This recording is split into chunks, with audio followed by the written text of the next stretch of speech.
Hello and welcome to the American Compass podcast. My name is Oren. I'm the chief economist here at American Compass. And today we are talking DOGE, the Department of Government Efficiency, with Santi Ruiz, who is senior editor and author of the Statecraft newsletter at the Institute for Progress. He wrote a fantastic piece recently for the Free Press, The 5 Things President Trump Should Do on Day One.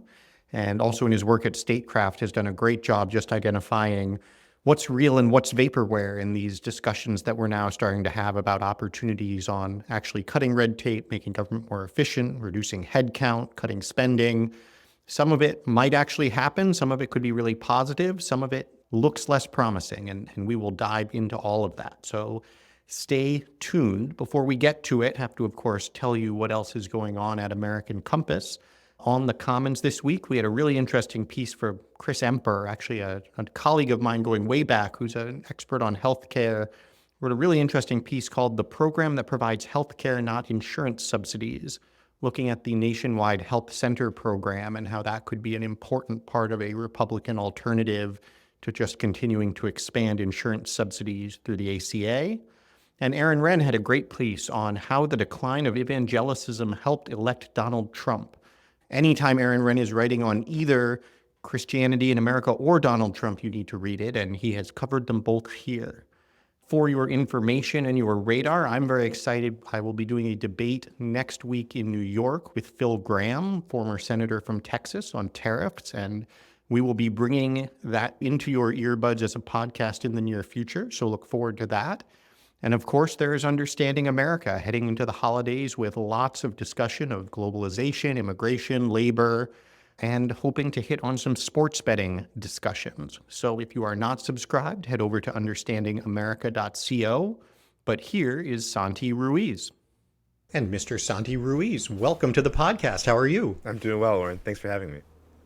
Thank you for being here. Trust you had a good Thanksgiving, heading into the rest of the holidays in style. Yes, feeling rejuvenated. I'm coming out of a big leg brace for surgery, so that feels good too. Oh, all right. Get out there on the slopes, maybe. That's right. Inshallah. Well, we are here today to talk about government efficiency, state capacity, all the wonderful things a new administration focused on such efforts could do, and which of them we think they will do. You had a fantastic piece really diving to sort of, hey, here's how, a Trump administration should approach some of these questions. So I really want to start there. What do you see as, if there was a top one or a top three most important points of focus for getting this kind of thing right? Sure. I flagged the top 5 in this piece, but of those, I would say one of them is something that people have been talking about quite a bit recently, which is hiring and firing. Elon and Vivek have talked quite a bit about this kind of initial idea of clearing out a bunch of employees right off the bat, whether by, as Vivek suggested, I think earlier this year during the campaign, picking the ones with odd-numbered Social Security numbers and firing them. I think there's a deeper question that I'm sure they're thinking about not just how do you reduce headcount right now, but how do you fix the hiring and firing process in general? The federal government fires 4 times less per capita than the private sector does for a variety of procedural reasons. Federal bureaucrats can all appeal their own firings internally. There's no for cause. You have powerful public sector unions. You have a variety of rules about when you're doing reductions in headcount, who has to be fired first. So certain kinds of employees are protected if you're doing large-scale cuts. It's also really hard to hire good talent. In this piece, I talk about a vignette that Jen Paulka flagged about a kid named Jack Cable, who was 17 when he won the Department of Defense's Hack the Air Force contest. He beat 600 other applicants. He finds all these weaknesses in Pentagon software. He's excited. He decides to apply for a Pentagon job. And the HR manager does not recognize the coding languages he flags, and so his resume is graded not minimally qualified. And he's told to basically take a hike. They tell him that if you spend a couple years at Best Buy and put that on your resume, that it'll help you get the job later. So there's a two-sided problem there that you can't just fix by firing a bunch of folks off the bat. You need to find ways to make it easier to hire good talent, to bring them in the first place, and to be able to fire the bad folks consistently 10 years from now. Yeah, and I guess it strikes me that there are sort of there are a few different issues. I mean, you've already just highlighted there's the question of can you fire bad people, which is a very different question from can you hire good people. It also strikes me there's something of a question of to what end here, where I think obviously we want the government to run efficiently and effectively. It's also sometimes pitched as sort of a key source of savings, right? If we got rid of 50% of the workers, imagine how much money we'd save. One of my concerns is always actually, sure, you save hundreds of millions of dollars, but if you're running Twitter, that makes a big difference. If you're talking about the federal budget deficit, it's another day's interest payment. Which of those you see as kind of the ends that are really in focus here? Is this how do we get the best people doing the job? Is it efficiency? Is it savings? What's actually practical to be going after? Yeah, the DOGE guys, Elon and Vivek, have flagged three things that they're interested in. And there's a Wall Street Journal op-ed recently where they flagged cutting regulation, reducing costs to the taxpayer, and I believe the last one was something like government efficiency or effectiveness. And I think they acknowledge in that the stuff that they're looking at is not going to make a massive dent in the federal deficit. That, as most people know, as probably your listeners know, defense spending and welfare in Social Security and Medicare and Medicaid constitute the bulk of federal spending. They acknowledge that, and I think to the extent that there are certainly savings that you can find in a lot of the places that I expect them to be looking. At IFP, the Institute for Progress, my home think tank, one thing that we're just really interested in is state capacity more broadly. There's a whole bunch of actual problems with the way the federal government does the things it tries to do right now and could do them better, I think, including with smart cuts. And then there's the hiring and firing thing is a classic version of this long-term state capacity problem. Maybe you can save, some $100 million here and there by reducing headcount, period.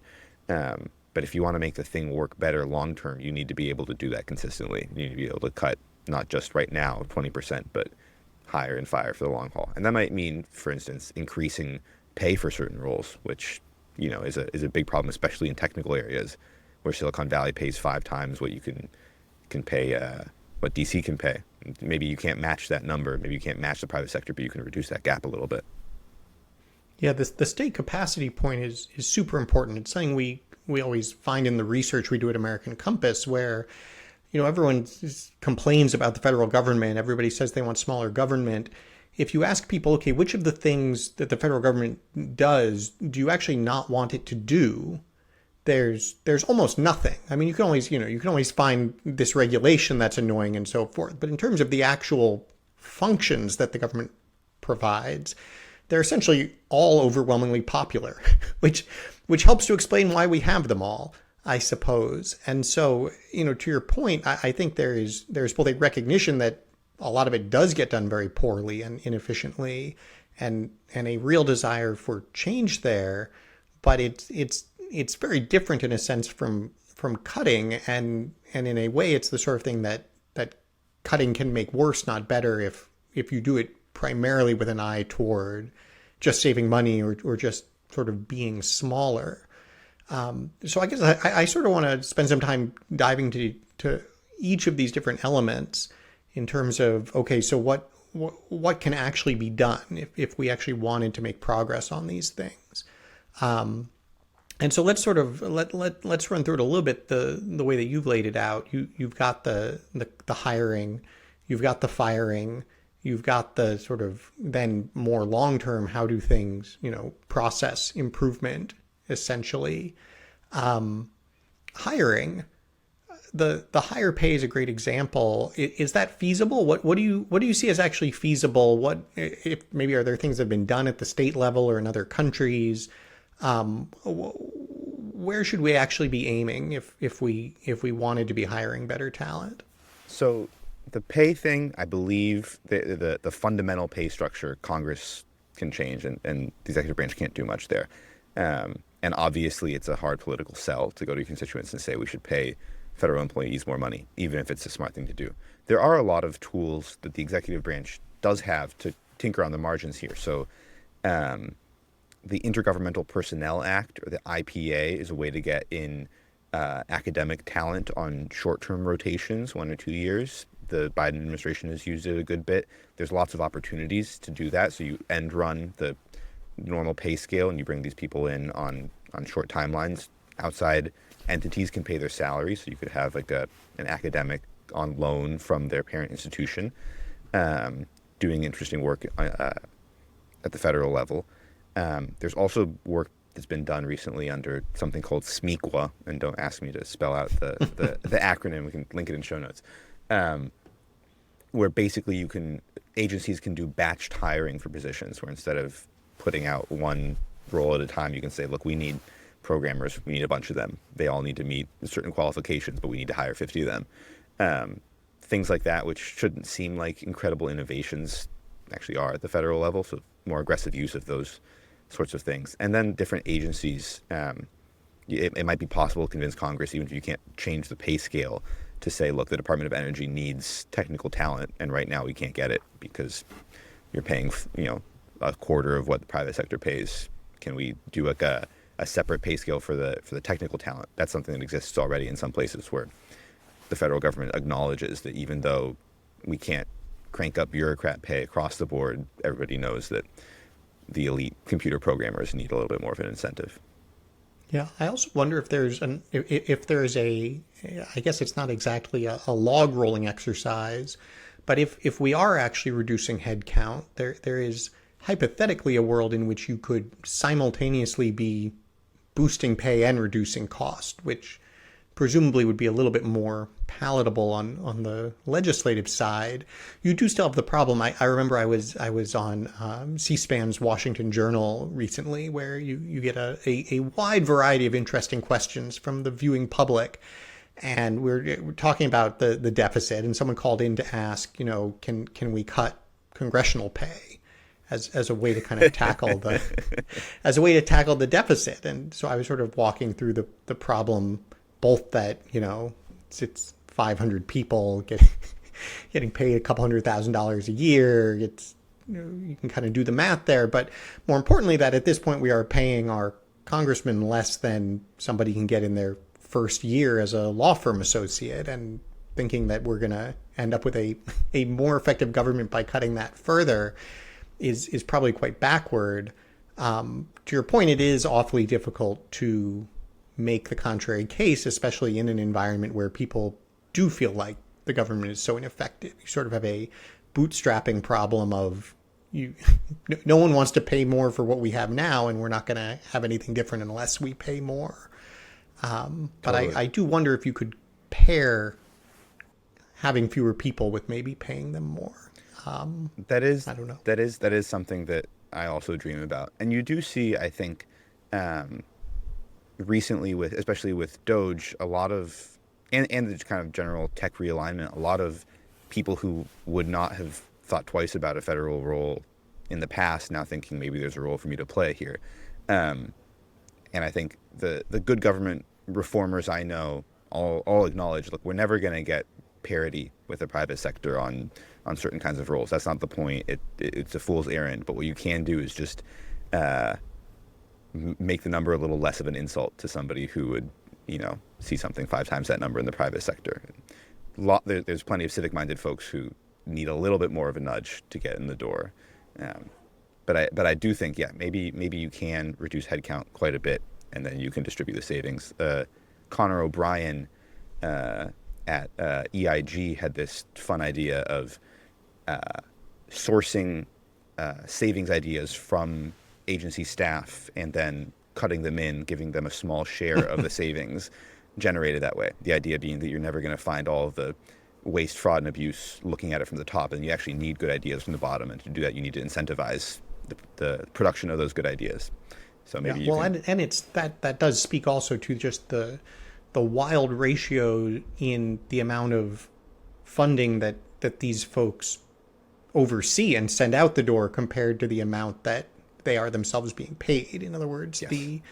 the typical bureaucrat in an agency may be paid $70,000 a year and in effect be signing off on hundreds of millions of dollars going out the door.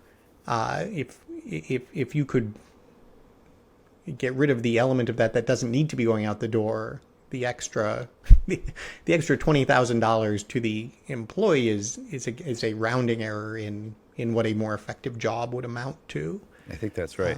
Just one other off the wall proposal. I think my colleague Caleb Watney had this idea, which is the Bureau of Industry the Bureau of Industry and Security, BIS at Commerce, which is responsible for export control work.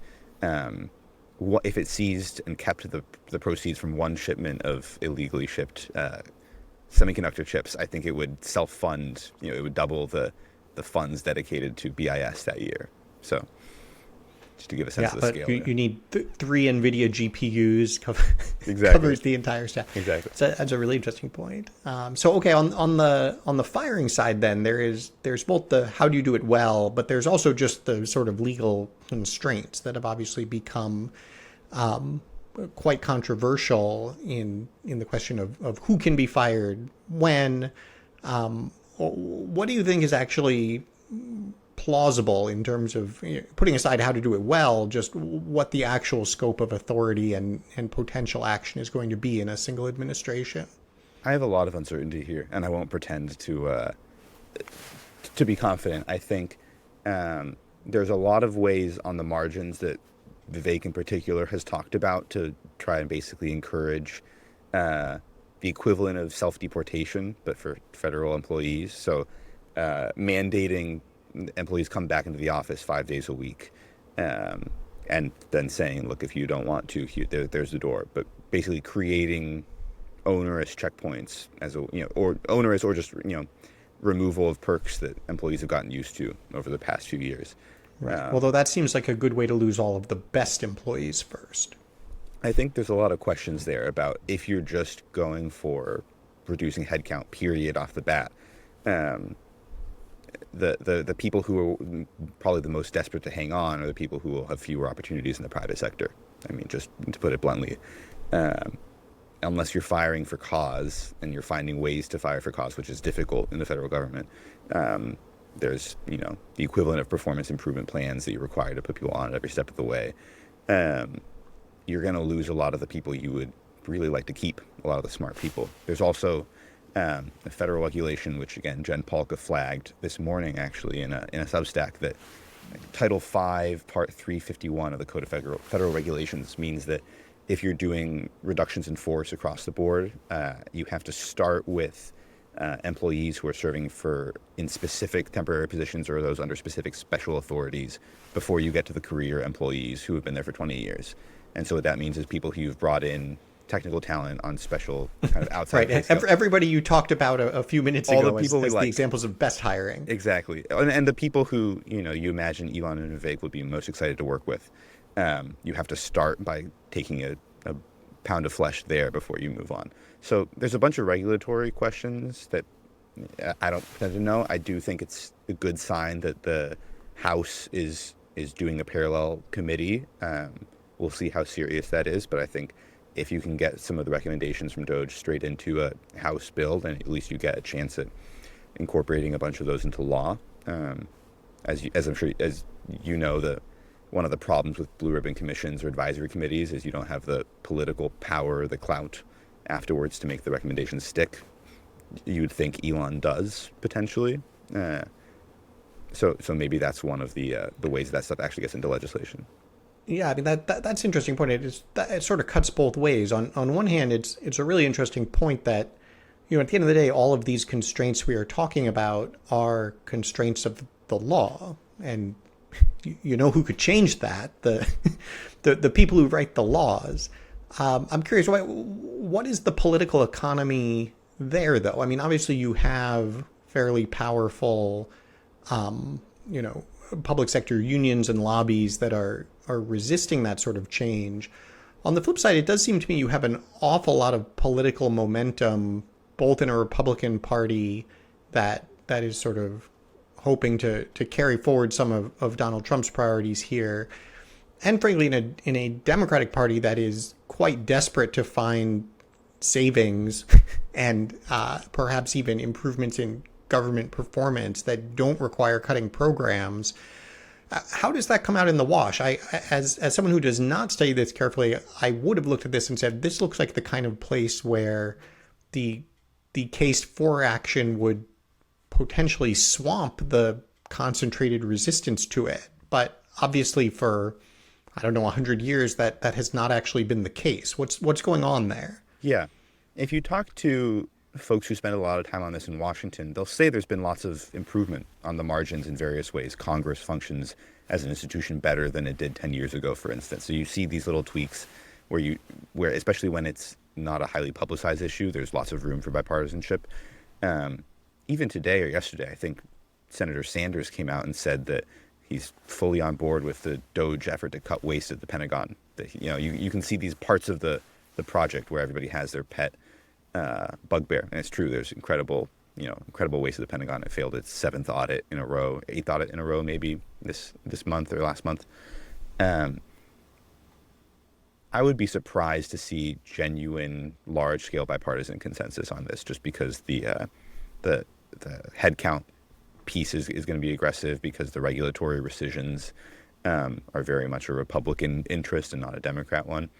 And I also think there's a political economy problem where the parts of this that are easiest to message to the public are the places where there's not necessarily improvements in state capacity. So you've seen a lot of the Rand Paul style, Elon tweeting about bad or silly experiments that are science agencies fund, the shrimp running on treadmills stuff. Right. The $500,000 we spent on this or that. Right. And I think those are easily the easiest part of this project to sell to the public. Look at this, science experiment we've described a little cruelly, or which may be a relatively, meaningless project for relatively small amounts of money. You can get a lot of people on board with cutting that. I think there's a paradox here where the parts that are easiest to message are the least meaningful fixes, or maybe even moving you in the wrong direction. Yeah. And so then on the flip side, you've got what is the DOGE at the end of the day? It has no formal power of any sort. It is not technically even part of the government. How do you anticipate that playing out? Do you feel like there's actually a path forward where it, essentially operating from the outside, can still have the sort of influence it wants? Or is it the sort of thing that is likely to sort of a Silicon Valley innovation that is about to run into the reality of how Washington operates, in a sense? I don't think it's naive or silly. We had recently a guest on Statecraft, our interview series, Dr. Arun Serafin, who was on another Blue Ribbon Commission recently on fixing the process by which the Pentagon and Congress hash out the defense budget. And he flagged for me that the problem with Blue Ribbon Commissions is anybody can make the recommendations, but do you have buy-in from the people on the commission itself to go push those recommendations later, and do you have a political moment where those pushes could succeed? And I think you have both of those in this case. Elon and Vivek clearly very much bought in on this project, and it's been backed by the president. There's a clear kind of political mandate. There's political cover here in a way that plenty of Blue Ribbon Commissions never get. And there's a megaphone here, right? The two co-heads can go directly to the public in a way that plenty of experts and PhDs on Blue Ribbon Commissions can't or don't.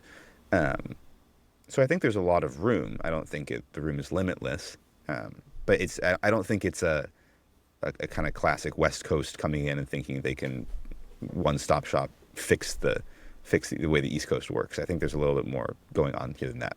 Doesn't mean it'll succeed, but I think it's not a fool's errand. Yeah.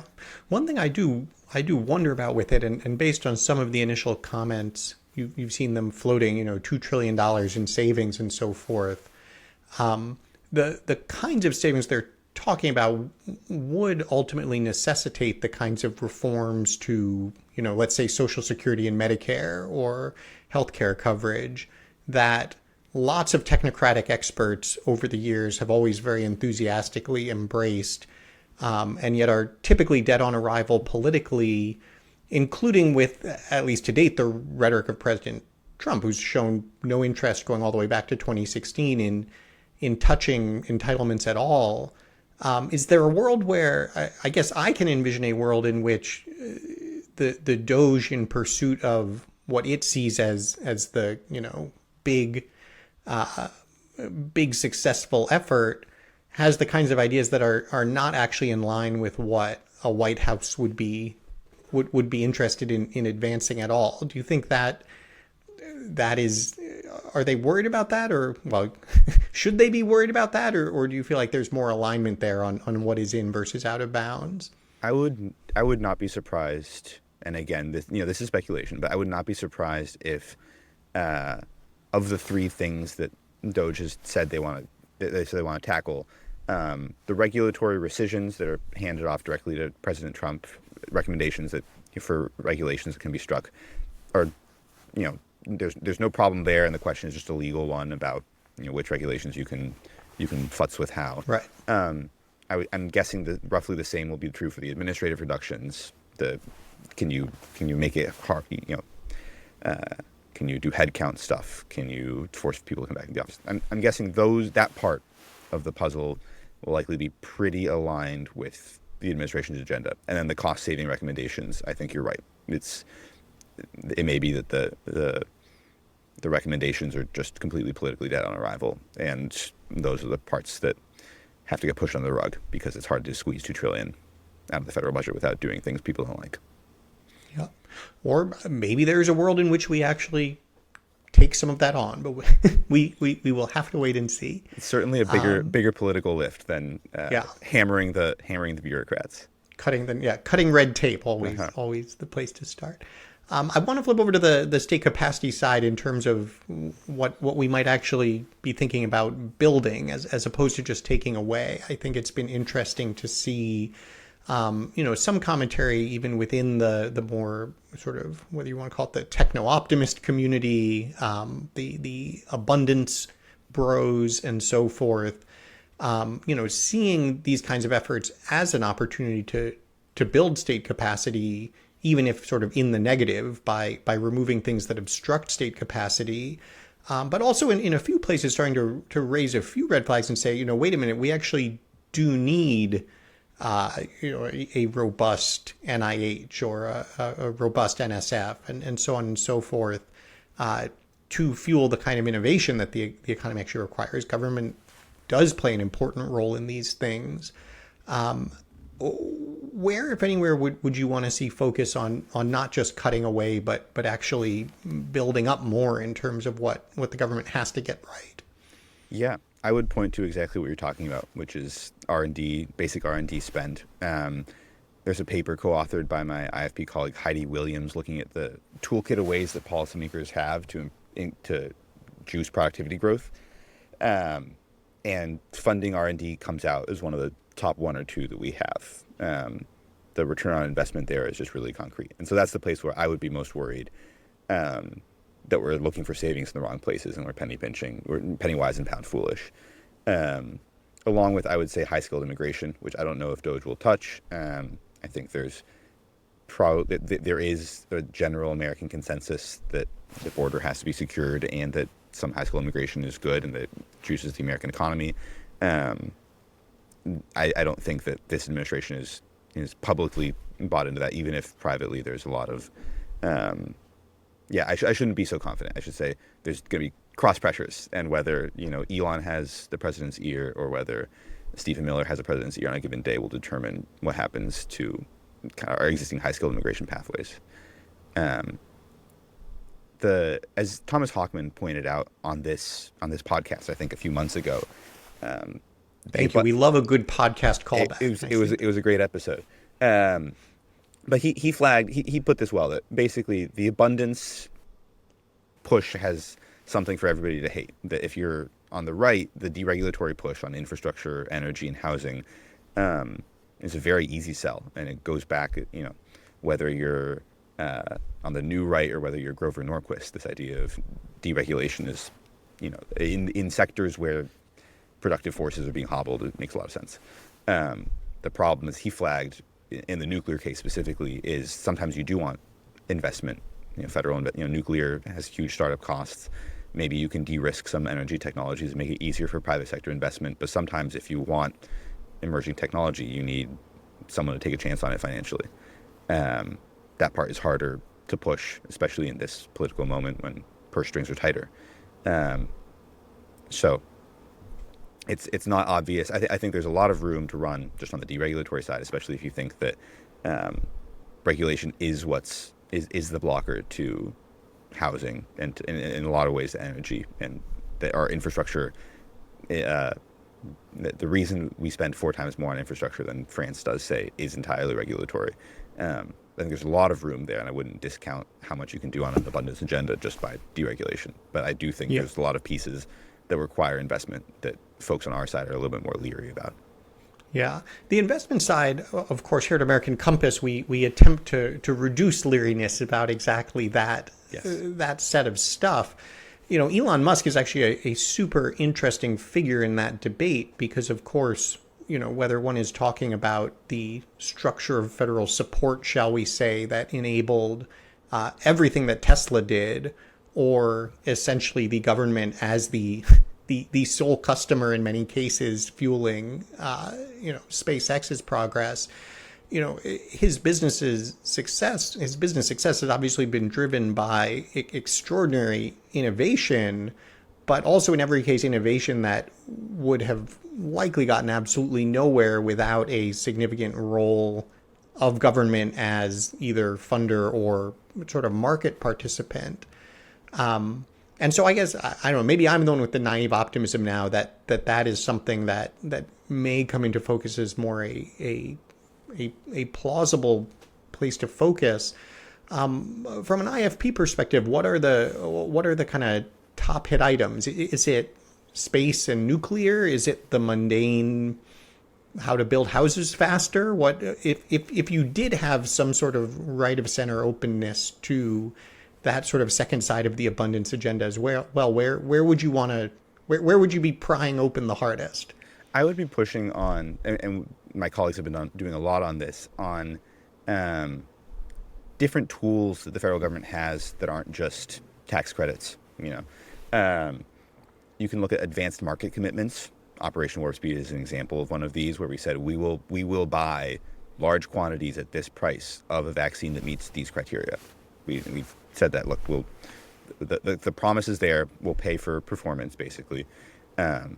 Obviously, a massively successful financial commitment, and a lot more agencies can use advanced market commitments than currently do. They currently you can either procure things through the normal federal procurement process, which is legendarily difficult, and then certain agencies have what's called OTA, Other Transactions Authority, and that literally means what it says on the tin. It's you have authority to do other kinds of transactions not specified in procurement. So, for instance, the COTS program that SpaceX got its start through at NASA was an OTA, was an Other Transactions Authority program. An interesting kind of public-private partnership. Didn't go through the usual process where parties who don't get it can sue and countersue and take forever. Quite a few federal agencies have OTA, even agencies that have used it quite well, like the DOD has used OTA in a lot of successful cases, but institutionally is very leery of doing this. And this is not like an ideological thing. It's scary. The lawyers say it's easier to just go the normal route. People don't have the muscle memory for it. So there's a lot of ways that muscular administration could just provide better guidance to agencies through OMB or through OIRA to say, look, you have these tools. We are giving you political cover to use them. We want these kinds of end results. And we're going to look for places beyond just tax credits and an annual appropriations bill to get them done.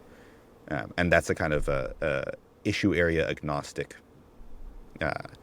policy push, where you could just say, look, agencies, you have this power already.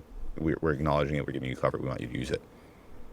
Yeah, so that's interesting. That's not even, in a sense, you don't even, there is no new funding associated with an OTA because it is something that, in theory, you are going to be buying anyway, eventually. It's a matter of whether you sit and wait for something to show up and then buy the best available, or try to shape it yourself through I mean, I almost think of it kind of like a dear colleague letter that has become popular in some places. It's sort of you're almost Yeah, sending an advisory with a little commitment behind it that if anybody out there happened to go and do this sort of thing, there would be some money in it for you, definitely. basically. And to be clear, an advanced market commitment where you promise to buy some future, not yet produced technology is just one of, I mean, other transaction authority encompasses literally anything Right. that's not normal procurement. So you could do AMCs, especially I think there's a lot of use for them where the thing that you want is technically feasible.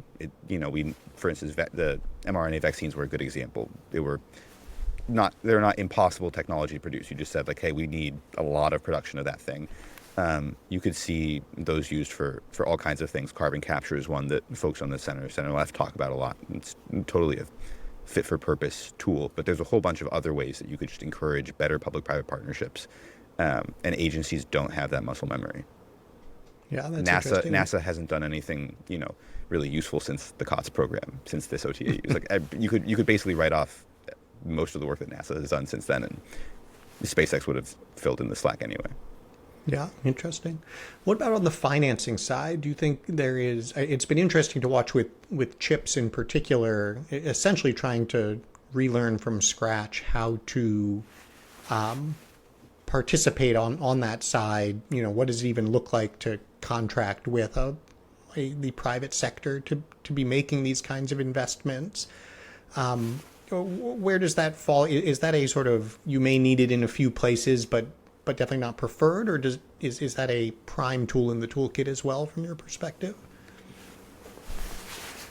I don't know that I can answer the full question. I think that a lot of our interviewees recently have come out of DOD, and in that context, I think you get like a really good case study in miniature of how good or bad federal contracting practices can make or break entire industries. So DOD currently does, sporadic large purchases, and it's very hard to build a manufacturing and defense sector off the back of those, especially when the contracts go to the primes, as opposed to more predictable long-term production orders, across the industry. But that's to the extent I've got a lot of things to say there. It's DOD specific. Yeah, that's interesting. We are doing a bunch of work on that now ourselves, so listeners should stay tuned. We will be diving into the DIB in the months to come. I guess let's wrap up here on kind of evaluating success, what to look for. What do you think? I mean, I guess technically the DOGE, for instance, is supposed to wrap up its work by next July 4th, 2026. And so that'll be roughly a year and a half after the administration comes into office.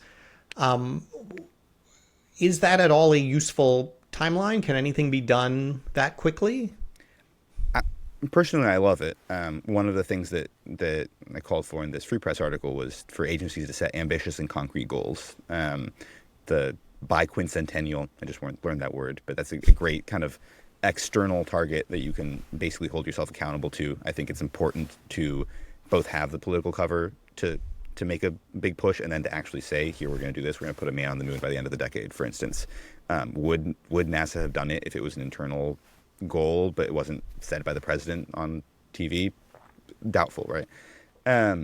I would look to both at DOGE and in other places, OMB and OIRA, this kind of procedural change. Are we making pushes or asking Congress to change up the pay scale or to help fix hiring and firing? Trump's old head of OMB, Russ Vought, who we interviewed on Statecraft, is coming back in his second term and has a very aggressive vision of how OMB should work with the agencies.